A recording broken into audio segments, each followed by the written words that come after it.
안녕 친구들, 한 주간 잘 지냈나요? 이번 주부터 함께 교회에서 예배 드리기로 했는데 코로나가 다시 많이 확산이 되어서 함께 예배를 드릴 수가 없는 것 같아요.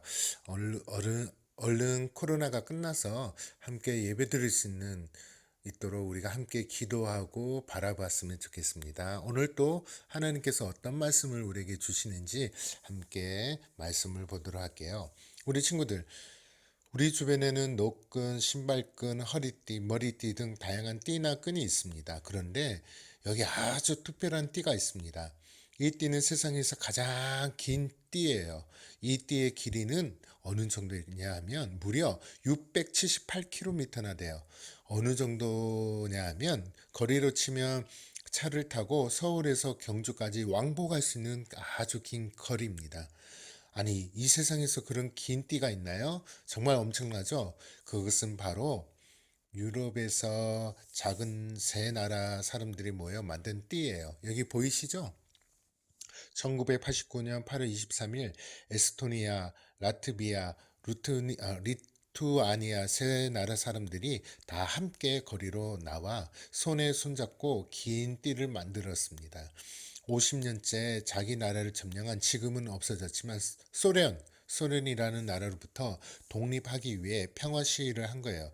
이들은 무려 세 나라를 잇는 세상에서 가장 긴 띠를 만들어 자신들의 국가와 민요를 부르며 독립을 외쳤어요. 이후에 어떻게 되었을까요?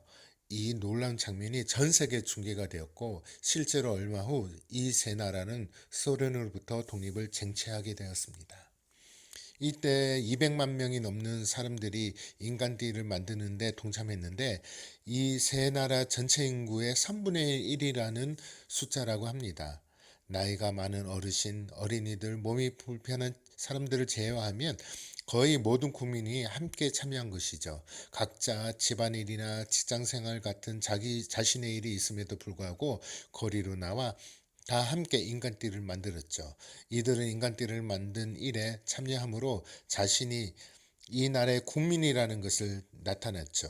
만약 모두가 자신 일에만 마음을 쓰고 거리로 나오지 않았다면 새 나라는 독립을 얻지 못할 수도 있을 수 있을 겁니다. 여러분, 하나님 나라, 하나님 일도 마찬가지입니다. 하나님의 백성이 모두 자신 일에만 관심을 가지고 산다면 하나님의 선한 뜻을 이룰 수가 없어요. 하나님은 하나님 백성을 통해서 일하시기 때문이죠. 그렇다면 하나님 백성인 우리는 하나님 나라를 위해서 무엇을 할 수 있을까요? 그것은 바로 말씀을 한번 보도록 할게요. 함께 읽도록 하겠습니다. 시작. 그러므로 내 사랑하는 형제들아 견실하며 흔들리지 말고 항상 주의 일에 더욱 힘쓰는 자들이 되라. 다시 한번 시작.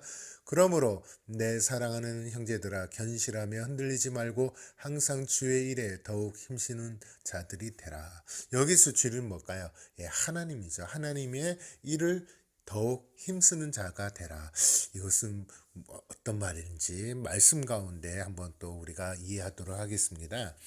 오늘 말씀에 나오는 느헤미야와 남유다 백성의 이야기가 나오는데 이 말씀을 통해서 하나님께서 우리에게 말씀하시는 것이 뭔지 함께 보도록 하겠습니다.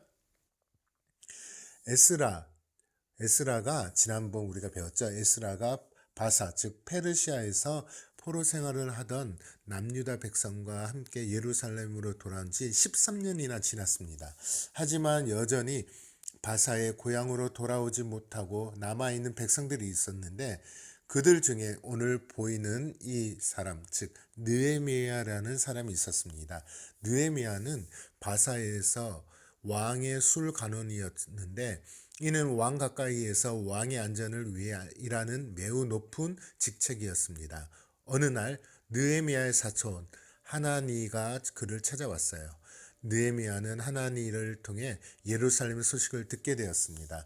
예루살렘 성벽이 무너져 내리고 성문들은 불탄 채로 남아 있으며 그곳에 있는 남유다 백성들은 어렵게 살고 있다라는 것입니다. 느헤미야는 이 말을 듣고 너무 슬퍼서 여러 날 동안 금식하며 하나님께 기도했습니다. 느헤미야가 이렇게 슬퍼한 이유는 단지 예루살렘에 있는 동포들의 처지가 딱해 느껴져 그런 것이 아닙니다.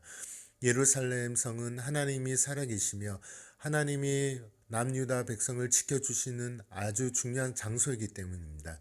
실제로 주변 다른 민족들은 초라한 모습의 예루살렘 성을 보며 하나님이 남유다 백성을 버리셨다 조롱하며 그들을 괴롭혔습니다.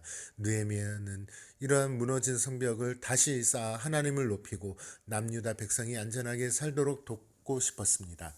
느헤미야는 간절히 하나님께 기도하고 바사왕 아닥사스다에게 가서 이 일을 말했습니다.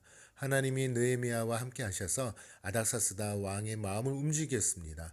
왕은 느헤미야가 예루살렘에 가서 성벽을 쌓을 수 있도록 허락했을 뿐만 아니라 필요한 재료와 느헤미야를 지켜줄 군대도 함께 보냈습니다.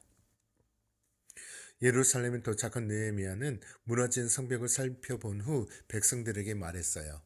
여러분, 예루살렘은 폐허가 된 성문은 불탔습니다. 자, 이제 예루살렘 성을 다시 쌓아야 합니다. 그래서 이제 다시는 다른 민족의 부끄러움을 당하지 맙시다. 이 일을 위해 하나님이 저를 이곳에 보내셨습니다. 하나님이 우리와 함께 계십니다. 느헤미야 말을 듣고 모든 백성이 성벽 건축하는 일에 힘썼습니다. 그런데 하나님을 믿지 않는 사람들이 이 일을 방해하기 시작했습니다. 어떤 사람들은 남유다 백성이 쓸모없는 짓을 한다며 조롱하고 심지어 몰래 남유다 백성을 공격해 성벽 짓는 일을 중단시키고 음모를 꾸미는 사람들이 있었습니다. 하지만 느헤미야와 백성들은 포기하지 않았습니다. 하나님이 주신 지혜와 힘으로 백성들의 절반은 성벽을 지키고 절반은 성벽을 쌓으면서 다 함께 일을 했습니다. 결국 느헤미야와 백성은 많은 어려움을 이기고 52일 만에 성벽을 쌓는 일을 마쳤습니다.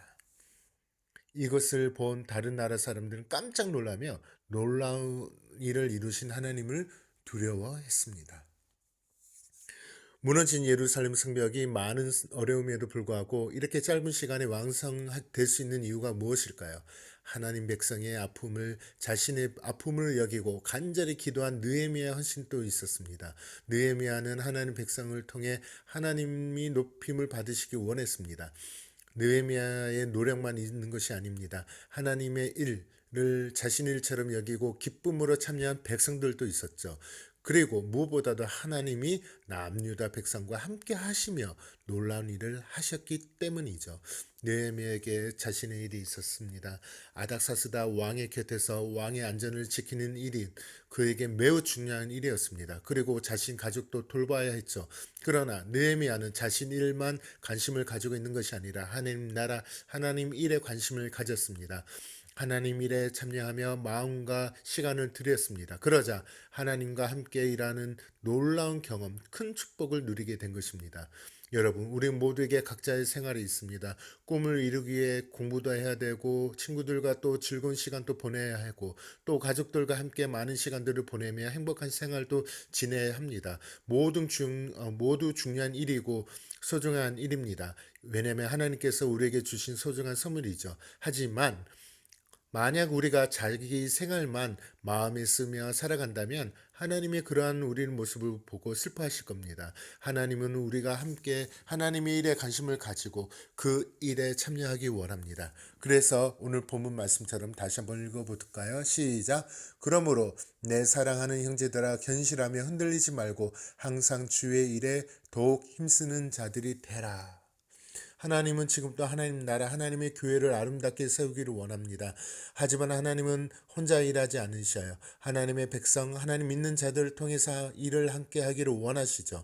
우리가 하나님의 일에 마음과 시간을 들이며 그 일에 참여할 때 우리는 하나님과 함께 일하는 놀라운 은혜를 경험할 수 있습니다. 나의 공부, 내가 가지고 있는 관심 이것도 중요하지만 하나님께서 왜 이것을 허락하냐면 그것을 통해서 하나님을 드러내기를 원하신다는 것이죠. 과연 그렇다면 하나님 나라를 위해 일을 한다는 것이 무엇일까요? 그것은 공부를 하든 먹든 무엇을 하든 다 이것은 하나님 위해서 하는 거다라고 생각할 때 그것을 할 때에 바로 하나님을 일을 한다라는 것이죠. 무엇보다도 최근 뭐가 있죠? 코로나입니다. 코로나 때문에 우리가 함께 예배를 드리지 못하고 있는데 이 코로나가 빨리 끝날 수 있도록 우리가 손 씻기도 잘하고 또 지킬 것을 지키고 마스크도 잘 짓고 그다음에 거리 유지도 하면서 빨리 이 코로나가 끝날 수 있도록 이것이 우리가 생활해야 할 것입니다. 그것을 통해서 빨리 우리가 함께 예배드리며 그것을 통해서 또 하나님을 드러낼 수 있는 우리의 모습이 될 수 있을 겁니다. 우리가 또 바쁘고 해야 될 것은 많지만 무엇보다도 왜 우리가 이렇게 공부를 하고 왜 이렇게 살아야 되는 것은 바로 하나님을 위해서 살아야 된다는 것을 기억하시기 바랍니다. 그래서 하나님의 이름이 가장 높아지길 소망하며 살아가는 하나님의 자녀가 되기를 바라요. 그래서 빨리 이 코로나가 끝내고 우리가 함께 예배드리면서 하나님을 느끼고 하나님과 함께 우리가 지나며 하나님 일을 할 수 있는 귀한 우리 친구들이 되기 바랍니다. 한 주간 또 잘 지내고 다음 주에도 함께 예배 드리지 못하지만 동영상을 통해서 하나님 말씀을 들으며 우리가 건강하게 우리가 잘 지낼 수 있는 우리 친구들이 되기 바라요. 안녕.